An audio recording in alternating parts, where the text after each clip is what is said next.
I was born in March of 48. The crime occurred in January of 47. Here's what happened.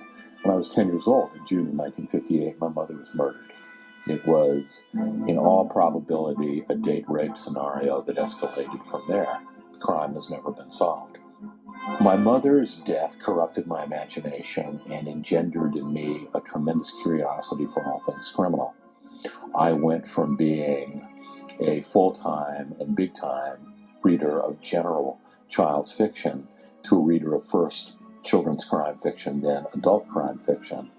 And my curiosity bloomed to encompass the entire criminal universe. 7 months after my mother's death, on the occasion of my 11th birthday, March of 59, my father got me Jack Webb's book, The Badge. It detailed a lot of racy LAPD cases, and it contained a haunting 10-page summary of the Black Betty murder case. I read The Badge, I read the 10-page summary, and Elizabeth Short merged with my mother. She was the symbiotic stand-in for my mother. I used Elizabeth Short to explicate all the emotion that I never felt on the occasion of my mother's death. I wanted to do a short how-to video of sorts on the topic of research, and basically just showing you how I go about researching the topics that I research. Not that I really consider myself the best at it or any sort of expert. I don't have any academic achievements to speak of or any special training on this. So in a sense, maybe it's kind of absurd that I would even attempt to do a how-to video on something that I really don't consider myself an expert on. But on the other hand, I don't know how much bearing that really has, because I think what really matters is the subject matter and the passion that you have for it, because that passion will lead you. And all of the reading and tedious hours spent writing and revising and editing, all of that work becomes secondary to that hunt, that obsession to the hunt for information. You need to know what happened to that person you cared about. In my personal case, the Chris Cornell death was a real driving factor for me. I needed to get to the bottom of it. I still want to get to the bottom of it. Anyhow, James Elroy is a really good example of someone who's really driven by a passion, a personal. I mean, how much more personal does it get when your mother is murdered and unsolved? I believe is still remains a mystery. So you can see how he became obsessed with the Black Dahlia, because he basically put all of his emotions about his mother and infused that all into the Black Dahlia case, and it fueled his creativity and his research and a lot of what he did, perhaps even his whole career. So the point is, before researching something, before bothering to do it, I would make sure that it's something that you really have a strong passion for, that you're really genuinely curious about, because that the degree of that interest will dictate, in a lot of ways, the effectiveness of your research and how far you'll go with it and how many answers you may ultimately dig up, because information isn't going to hand itself to you generally. You're going to have to dig, and how much effort you're willing to put and how deep you're willing to dig is really dictated by how passionate you are in the topic. The phenomenon of sleep has always been of great psychological importance to the human being. We know that the faculties and perceptions of man gradually developed over a long period of time and were conditioned largely by those environmental circumstances with which he was anciently familiar. We know definitely that the total impact of the visible world upon man has conditioned him and resulted largely in the specialization of his way of life as we know it. He observed water, air, cloud. He felt the impact of light and darkness, and he was constantly in contact with the forces of life moving around him in the other kingdoms of nature. He became keenly conscious of the growing seed, of the tree, of the habits of animals and of birds. And by degrees, all of these different environmental factors moved in upon his own internal receptivity, leaving marks and tracings in the subtle substances of his subconscious. During these periods, man was largely a receptive creature. He had very little available internal resource. He was unaware of himself as a factor capable of dominating nature, and the experiences around him did not immediately induce him to an aggressive attitude. Everything which he contacted, everything which impressed itself upon him, seemed to have a life and way of its own. It did not need him. But gradually he became aware that he required its help for his own survival. It never occurred to him to chain the clouds or to stop the course of water. His inventiveness was not yet born, and he wandered about in a world that seemed complete without him. He also recognized the basic needs of his kind for food, shelter, and these rudimentary necessities. He became more and more conscious of dependence, and this dependency did not result in an aggressive attitude. It was only after more faculty development, the release of more resource from within his own nature, that he began to survey the world in terms of conquest. In these early times, therefore, he had what we would term today a psychic sensitivity. He had a keenness of perception, as yet unconditioned by reflection. The growth of reflective faculties and powers led to interpretation of nature, but observation led only to the acceptance of natural things. And in the course of these acceptances, he became increasingly aware of the two principal states of himself, waking and sleeping. Manly P. Hall was a very gifted individual, speaker, writer, researcher. And in a perfect world, I'd be able to speak that eloquent and poetically when I do these blogs. But when it comes down to it, I watch videos like that for the information. I want the information. I don't want you dicking around like, oh, hi, so-and-so. Oh, hi, Mr. Blah, blah, blah. Thanks for tuning in. I want information, So I like speakers and writers that get to the point.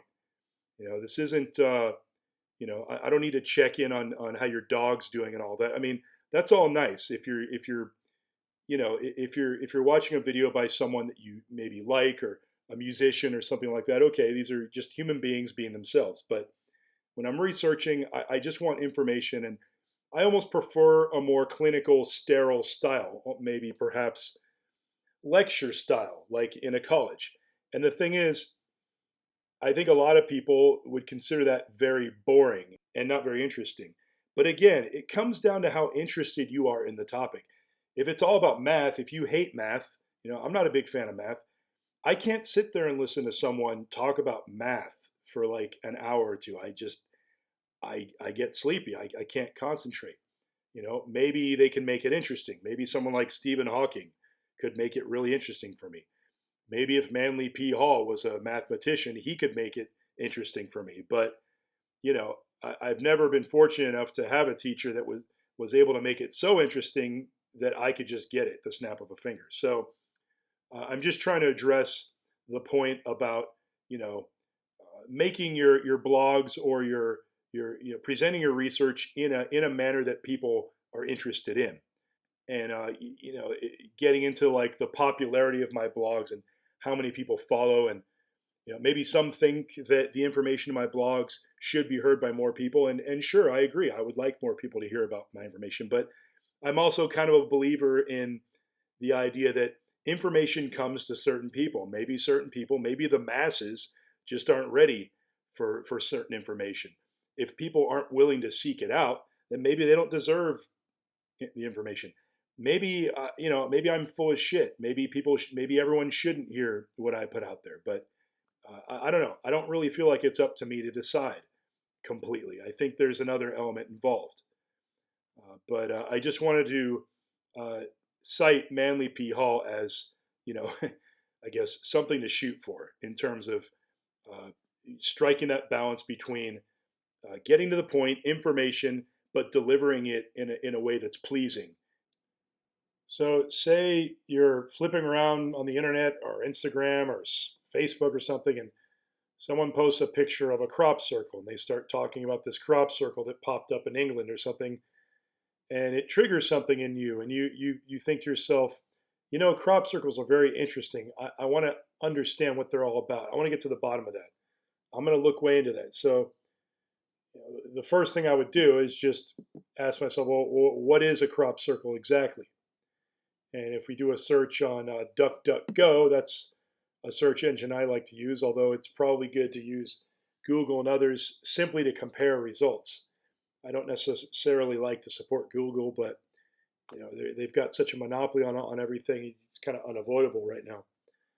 But a crop circle being a visual phenomenon, a physical visual phenomenon, it's the kind of thing you need to look at it. So I would click on images here, and I would just look at some images of crop circles and just ask myself, what the hell is this thing exactly?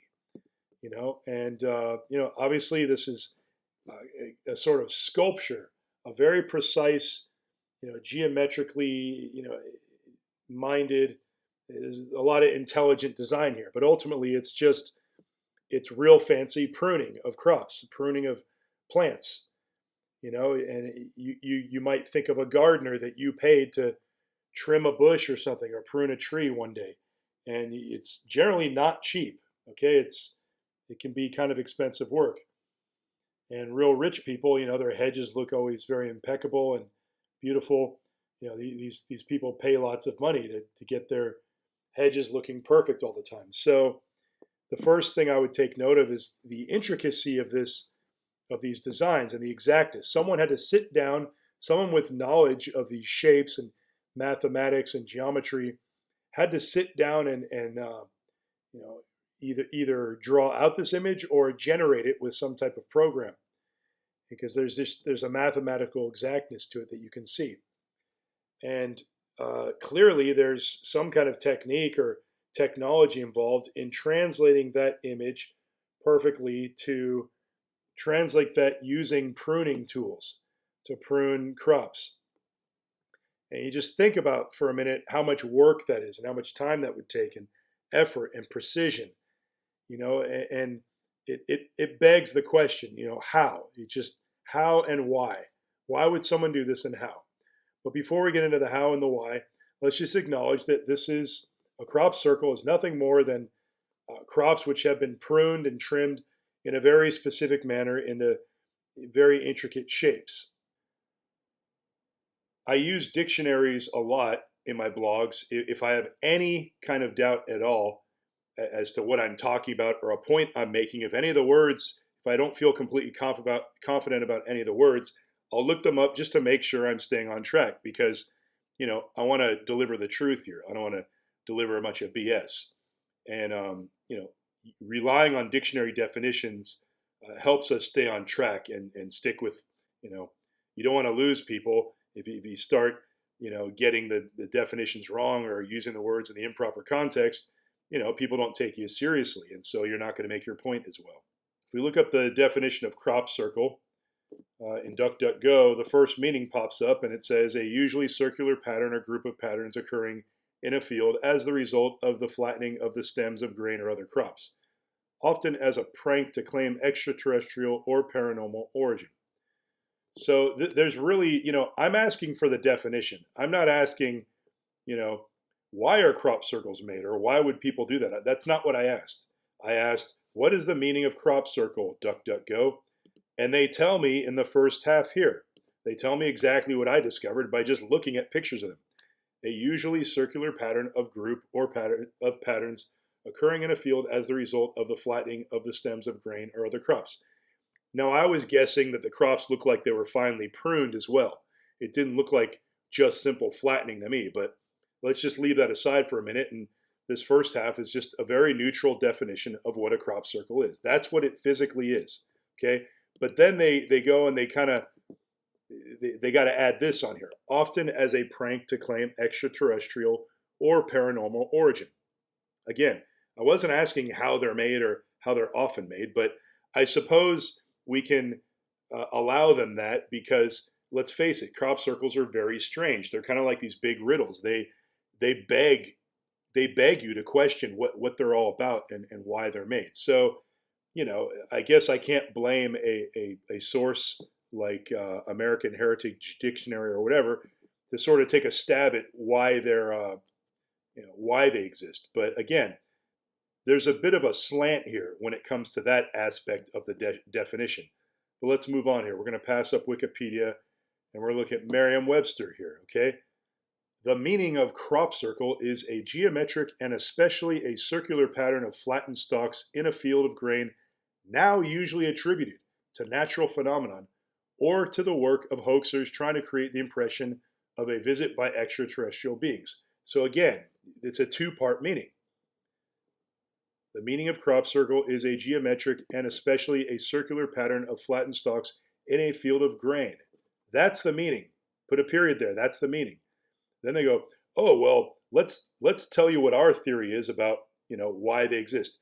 Now usually attributed to natural phenomenon or to the work of hoaxers trying to create the impression of a visit by extraterrestrial beings. So do you see a pattern here? All right. Britannica.com says crop circle meaning, a large round shape or pattern in a field that is made by cutting or flattening grass or crops. There you go. Boom. That's the meaning. Definitions.net. A crop circle is a sizable pattern created by the flattening of a crop such as wheat, barley, rye, maize, or rapeseed. Crop circles are also referred to as crop formations because they are not always circular in shape. The documented cases have subsequently increased from the 70s to current times. Again, are crop circles necessarily only flattened crops? Is that every case? I mean, I don't know. I'm not an expert. I'm doing this to show you the process by which I research things. So then the next thing, the question that's popping up in my mind now is, are all crop circles in fact nothing more than flattened crops? Is that what we're looking at? Or is there fine cuts anywhere? Is there something that looks like a laser was cutting? You might use different tools, machetes, giant scissors, chainsaws to prune trees and plants, right? So I mean, if you want to do a deep dive into this, you might want to look into the specifics of these crop circles and compare, from case to case. Are they all really done the same way? Are there any exceptions? Are there any anomalies where it's not just all flattened crops, but finely shaved, bushes, which is kind of what it looks like from a distance. But again, definitions.net doesn't really throw a bias in there. They're just telling you the facts. The fact is, it's flattened crops, and these are the different types of crops that are often affected. And the documented cases have increased since the 70s. This is informative. This is non-biased, just raw information. This is what dictionaries should be giving you. Unbiased facts. One of the main criticisms of quote-unquote conspiracy theorists is, oh, they're not sticking with the facts. They're just deciding this is what they think, and then they spend the rest of their time trying to prove a theory that they don't have facts behind. They'll use this argument against people like me or whatever, the stereotype of whatever they believe a conspiracy theorist is. But then when it comes to their own definitions, they don't have to be held to the same account. The authors of these dictionaries can just say something's not scientifically proven or whatever, but we're not supposed to question their statement when it comes to that. And sometimes we do our own research, like this process that we're doing right now, and we find that, some of these authors of these dictionaries are not actually sticking to the facts, and we can't always necessarily just rely on them. So this is why it's important to compare different sources, and cross-reference, because through cross-referencing we can get a clear picture of what the actual truth is oftentimes. So that kind of covers the gamut of the different definitions. And now let's look at the wonderful Wikipedia. And again, I always look at the Wikipedia, what Wikipedia has to say on a certain topic, if there is a Wikipedia entry. And that's kind of interesting too. When you go to look something up and you find that there's no Wikipedia entry, that tells you if it's a popular topic or if it's a topic that you might think that it's surprising there's no Wikipedia entry. Well, sometimes a certain topic or a certain individual, there's probably a reason why there isn't an entry, and that in itself is something that's interesting to look into.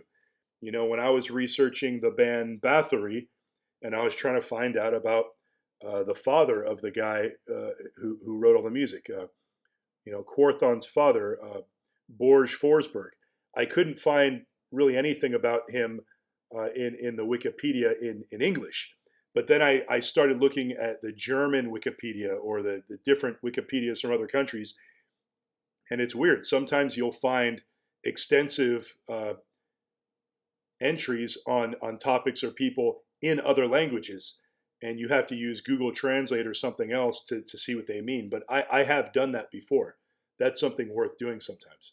But again, not that Wikipedia is the most reliable or the most truthful, but it is a helpful place to start, because each one of these entries you see has to have a source of the information. And if you go through and you look at all of these sources and you actually follow all of them up, by the time you're done with a Wikipedia page, you're going to be an expert on the topic, because each of these sources are going to have bits of information that are not on this page. So you're going to get facts and or maybe disinformation. So you're going to have more information to choose from rather than just the cherry-picked information that Wikipedia decided to put here. A crop circle, crop formation, or corn circle is a pattern created by flattening a crop, usually a cereal. The term was first coined in the early 1980s by Colin Andrews. So let's stop there. There's a lot of information right there already. So it's created by the flattening of a crop. This is from Oxford Dictionaries. Okay, so we spoke about how, I brought up the question of, are all crop circles really just simply flattened crops, or is there shaving of bushes or shaving of, sort of pruning and trimming involved? It's hard for me to believe that every single crop circle that exists is all exactly the same and just flattened crops. So again, this is a question that's appearing in my mind now, and that's something I would pursue if I was going to really get into this topic. Anomalies in patterns are important to notate. The term was first coined in the early 1980s by Colin Andrews. So that's a pretty significant fact that's worth looking up. I would look into that book. I would probably pick that book up if it was easy. I saw it is on Amazon. Colin Andrews, Pat Delgado's Circular Evidence, a detailed investigation of the flattened swirled crops. Okay, so you want to verify, is that actually true? Is this Colin Andrews guy the first guy who coined the phrase? How legitimate is this guy? What's his background? What's Colin Andrews? That's a guy you want to look into. I would pick this book up. I believe that the Amazon entry, when I saw it, seemed to present the crop circle phenomenon as a genuinely strange thing that might actually have extraterrestrial origin. So, the viewpoint that the author takes in the book is worth noting as well. and whatever facts or sources that Colin Andrews cites in his book will dictate the legitimacy of that book, regardless of what Wikipedia or anyone else says. Wikipedia may go on to, criticize Colin Andrews, but it doesn't matter. You have to look beyond that. You have to look at the resource yourself, look at the source material yourself, and verify in your own opinion whether it's valid or not. You don't have to just say, well, I don't feel like reading the book and I'm just going to let Wikipedia tell me what their opinion of it is. That's your mistake. You're not a real researcher if you're doing that. You're not a serious researcher if you do that. Crop circles have been described as all falling within the range of the sort of thing done in hoaxes. Wow. Tanner Edis, professor of physics at Truman State University.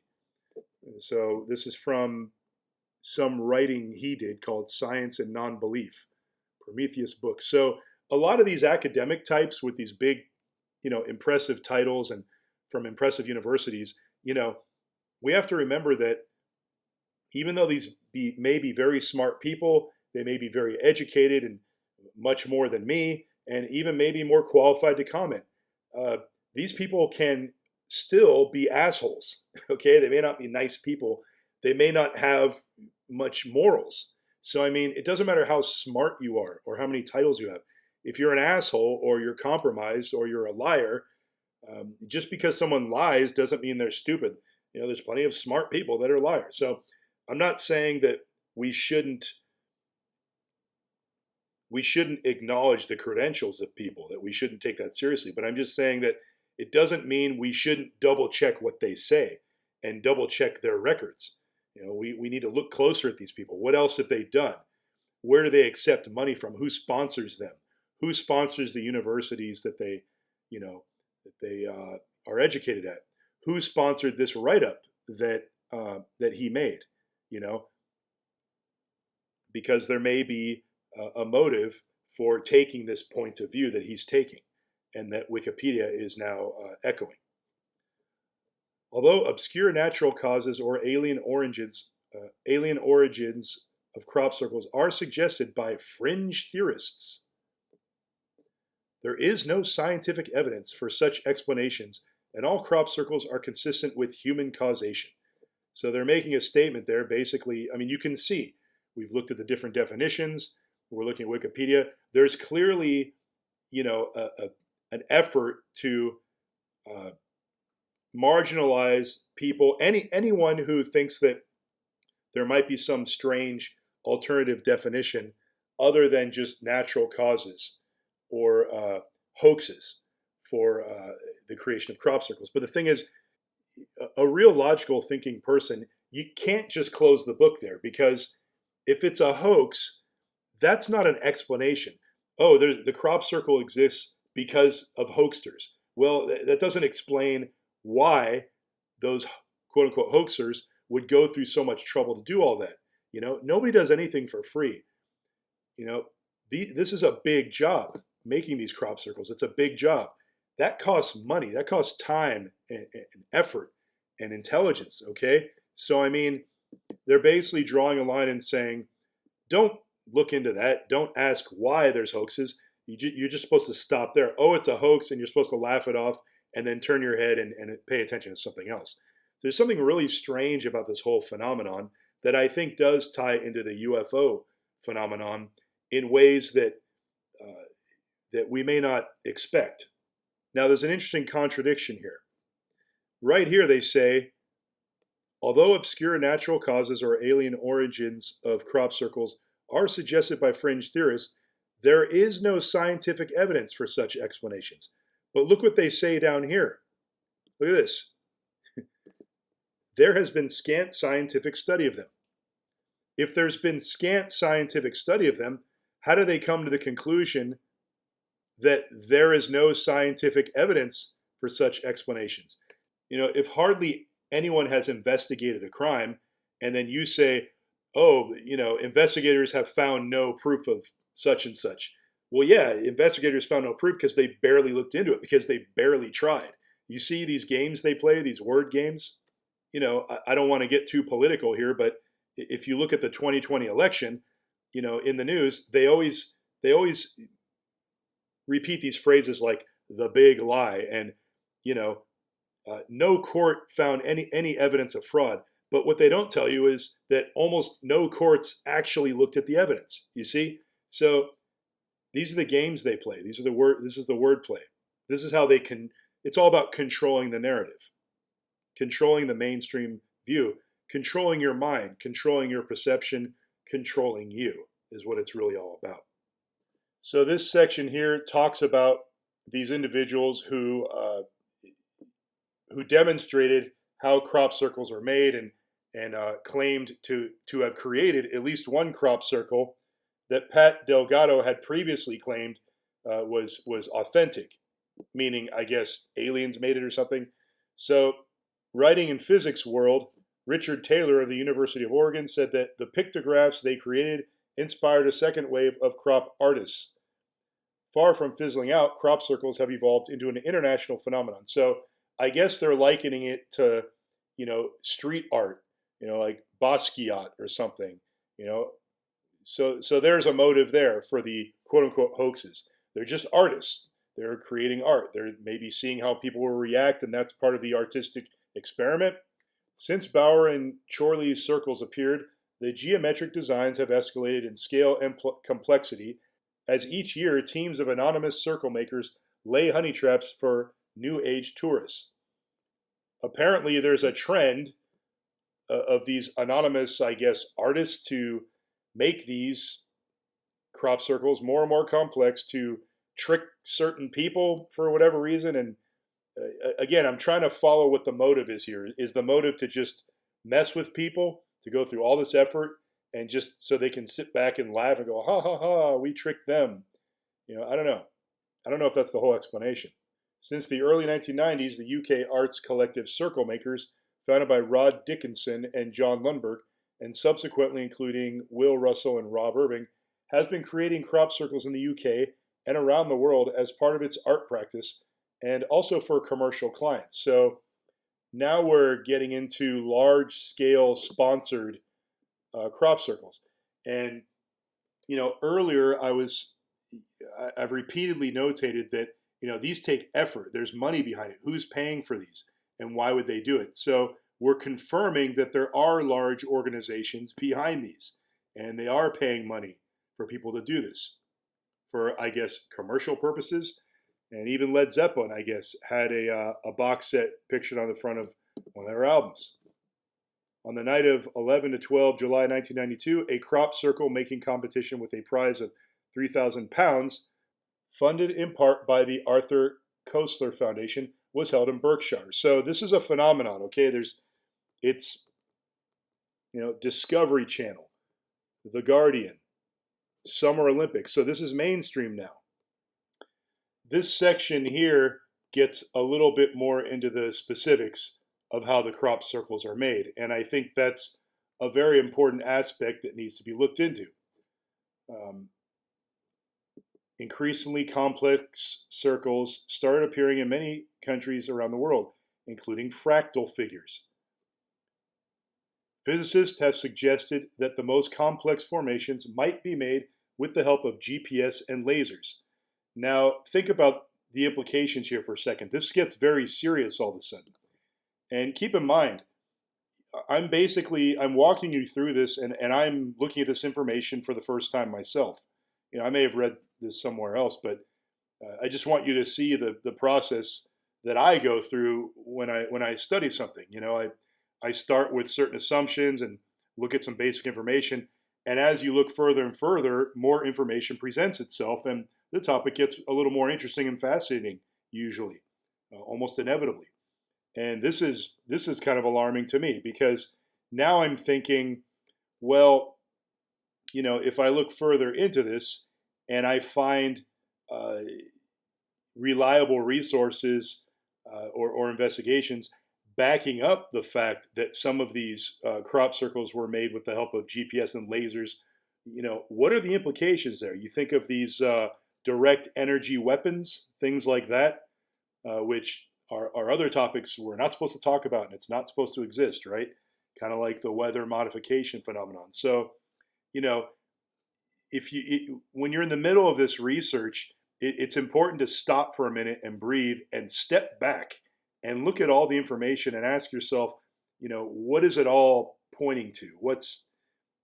I'll tell you right now, what I'm starting to see is similar to what I believe the alien, UFO phenomenon is all about. It seems to me that this crop circle thing is at least partially a hoax, uh, clearly sponsored on a large scale by large companies and by professionals and artists and others in order to dissuade people from talking about or taking seriously the idea of direct energy weapons or that kind of technology, that it even exists. And my working theory about the aliens and the UFOs is that it's it's the fog of war. It's a bunch of. I'm not saying I don't believe that aliens exist or that extraterrestrials exist, but I think what it's really about, what it's used for in the movies and such, and these articles that are creating these stereotypes about hoaxsters and conspiracy theorists.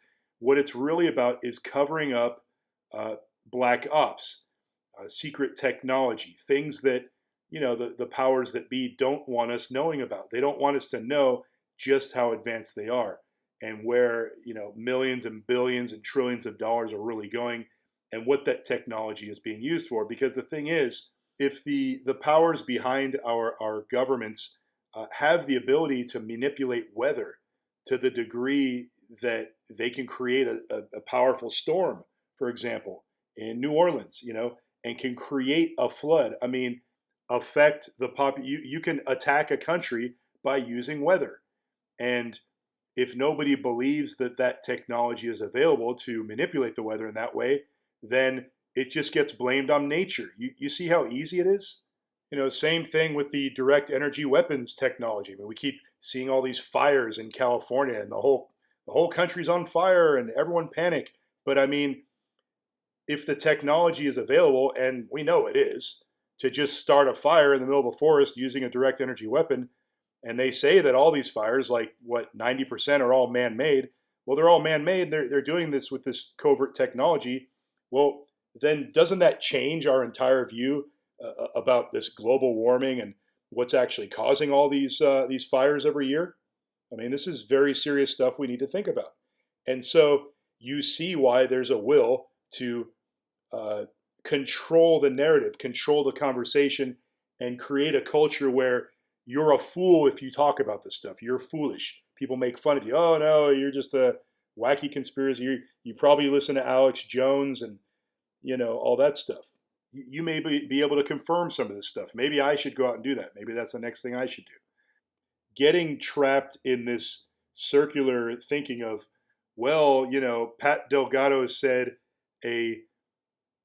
confirmed that a crop circle was authentic, meaning it was made by space aliens or whatever. And then it was debunked by a guy who claimed to have created it himself and who repeated the creation of that crop circle in front of an audience. You can get trapped up in that little circle and just stay there and not step out of it and go around telling people, oh, that's a bunch of bullshit. They're all hoaxes. But see, you're not stepping out of that little bubble. You're just staying in there. You're not looking at these other things, this other information about this idea of the GPS and the lasers, which brings the conversation into a much larger and potentially scarier area. But if you're not even going to look into that, if you're not going to review the science, if I hand you some evidence, a stack of papers, and I say here's evidence, and you go, oh, I'm not going to look at that. It's all a bunch of bullshit. Well, how do you know it's bullshit if you're not looking at it? You see? So again, this is how it works. We didn't look at it, so it doesn't exist. So there's no science on it because we didn't look at the evidence that quote unquote fringe scientists presented, because we branded them as fringe, and therefore anything they present can't be valid. So we're just not going to look at it. Scientific American published an article by Matt Ridley, who started making crop circles in northern England in 1991. He wrote about how easy it is to develop techniques using simple tools that can easily fool later observers. He reported on expert sources such as the Wall Street Journal, who had been easily fooled and mused about why people want to believe supernatural explanations for phenomena that are not yet explained. Methods of creating a crop circle are now well documented on the internet. So, I think this kind of supports my theory right here. People want to believe supernatural explanations for phenomena that are not yet explained. So this is, I think, the basic thought pattern that the powers that be are trying to promote and encourage. They want us. It's like the X-Files thing. Fox Mulder has the sign in the background. I want to believe. They want to promote this idea of the kid staring up at the stars and imagining some alien coming down, some friendly alien coming down a spaceship and taking you with them, and you're special. The aliens chose you. I mean, I think there's a Birds song about this from the '60s. So this goes back a long way, and I think we really need to step back and think about what is the point of promoting these stereotypes, and is it really something that the people are just naturally perpetuating, or are the powers that be and the media and the movies and stuff, are they actually sort of forcing this on us covertly and trying to make it look like a natural phenomenon, the natural naivety of people? You see? And so this gets very psychological, and I think it's important to try and get inside the head of someone who may be motivated to promote these stereotypes about people. You see a clear trend. There's clearly a trend here to promote this whole conspiratorial stereotype, conspiratorial-minded, foolish stereotype. And I think we need to ask ourselves, what is the psychology behind that, behind promoting that? Advocates of non-human causes discount on-site evidence of human involvement as attempts to discredit the phenomenon. Again, I'm seeing a pattern here from other topics that I've looked into where, we're not supposed to ask questions. We're not supposed to believe in this and that. Some even argue a conspiracy theory, with governments planting evidence of hoaxing to muddle the origins of the circles. You see, as I'm reading here, it's kind of repeating, ideas that I just came up with before I even read it. Advocates of non-human causes discount on-site evidence of human involvement as attempts to discredit the phenomena. Some even argue a conspiracy theory, with governments planting evidence of hoaxing to muddle the origins of the circles. So again, that kind of echoes the theory I presented just a moment ago. I'm just reading this for the first time as I'm, recording this. And it's like they get right up close to, the conspiracy, and they just taint it slightly and they go, nope, that's not what it is. That's what they're doing here. When Ridley wrote negative articles in newspapers, he was accused of spreading government disinformation and of working for the UK military intelligence service, MI5. That's like the UK version of the CIA. Ridley responded by noting that many Syriologists make good livings from selling books and providing high-priced personal tours through crop fields, and he claimed that they have vested interest in rejecting what is by far the most likely expression for the circles. So again, I think this is just proving out my theory that what this is all really about is promoting the idea of the tinfoil hat wearing conspiracy theorist and how silly they are, and how you're not supposed to ask questions and you're just supposed to live in this bubble. It's really about dumbing people down. And I at this point, I believe this is a psychological operation, this whole crop circle phenomenon. If I went in and researched all these resources and articles and all these notations here, I might come back here and give you a different opinion on how I see all this. So this is why it's important to do your research, to spend the time to do the work, because I could be missing something here. And but right now I'm basing my opinion on what I know about other topics I've researched, which is another interesting thing. When you go way into these topics, you often find them bleeding into other topics, and this can actually give you more insight into certain things that you may have had a conclusion about. So you start to see more of a big picture of what's really going on in society, and it gets, in a way, it gets simpler because you start to see that there's just this will to control people, and it's all kind of the same thing in the end. There's just all these different tentacles out there and different roundabout ways of accomplishing the same thing. Another resource I use, of course, is videos. Uh, Obviously, YouTube is a big one. Just, I say that I don't want to use, Google, and then of course I do. But I mean, it's kind of difficult not to because there's just so much on YouTube that to utilize, so much information to look into. So I will sometimes look at every single interview or every single video on a certain person or topic just to get information. And it can get tedious because a lot of it gets repeated, and some of it's useless, and some of it's even misinformation, trying to get people like me, throw people like me off the path. But what you find when you go through a lot of these videos is uh, you find the same information getting repeated, but within those same patterns, you find anomalies. Like, whoa, here's one bit of information that sticks out that's only on this one video. So then I'll get a text document, like a notepad or something like that, and I will type out what that information that I found. And again, it gets tedious and it's a lot of work. So you got to really be dedicated. You got to really be interested in the topic to go through all this work. And by the time I'm done, I'll have a lot of information that I gathered from watching videos. But instead of having to go right to it and find that one spot, I wrote it down, and then I can just cut and paste it and quote it, and then I can link the source. And then if you want to go find it yourself and verify that that's where I got it and that I wasn't just making it up, well, then you can go do that. So it's important to obviously provide the sources that you use for your information, because otherwise you're just giving opinions, and people are watching your videos going, well, that sounds great, but these are just opinions. Where's this guy getting this information, So providing your sources is very important. And it also helps you refer back to them if you want to look at them again, or you want to double check your own work, because, we all make mistakes, and you might mix something up, and someone might double check, try to fact check you. And if you put the wrong source of your information and they go to check it and they find that quote you took isn't from that video, then someone will start calling you a liar. And I guess they would be right, because they double checked your work and it was off. So maybe it wasn't intentional, but the perception is going to be that you're full of shit. So before closing this out, this went a little longer than I expected, but it was kind of an experiment.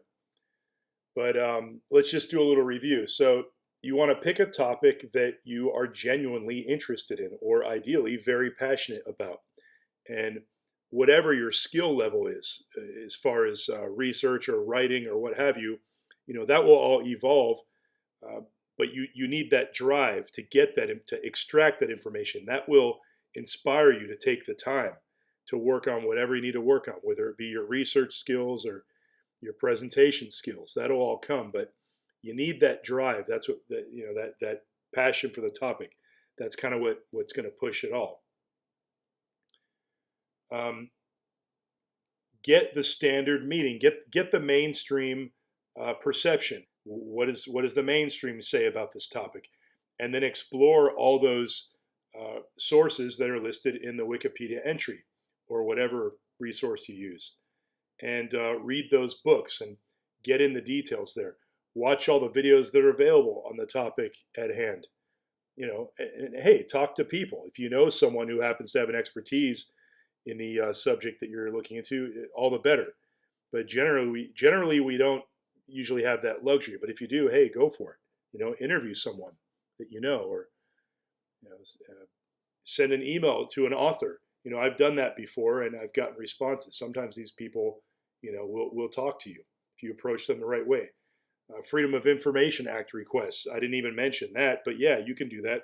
Request, figure out what county someone died in, or just figure out the county. And once you get the county, go to the county website, and you can follow the the links, and you can usually get a lot of information that way as long as it's publicly available.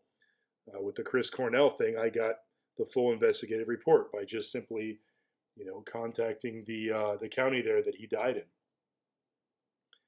And once you have, found what you feel are honest facts, you can form hypotheses or theories, or you can venture an opinion. There's nothing wrong with venturing an opinion. Don't be afraid of that. And at least you can say that it's an educated opinion. It's based on hard research that you did yourself, and it's based upon facts or information that you sought out, and your opinions are going to be based upon the strength of the sources that you are relying upon. And as far as your presentation, I cited Manly P. Hall. That's someone who has a delivery that I really admire. But we're all different people, and like I said, I like watching long lectures where someone just gets to the point. Someone like Michael Tessarion, he has a very to the point style, very dry, but he does have a sense of humor, but he tends to be kind of serious. Jordan Maxwell also had a very kind of serious style, but he was also very funny. He just had to watch his videos for long enough to get his humor. But but not everyone responds to the same approach. So this is why our different personalities and our different approaches are good. We don't all need to have the same approach. My videos may not reach certain people because some people just don't like my style. They don't like the way I present the information. So you present the information in your style that will appeal to your audience. And, together maybe we can all, contribute to a society more rooted in truth and facts and honesty.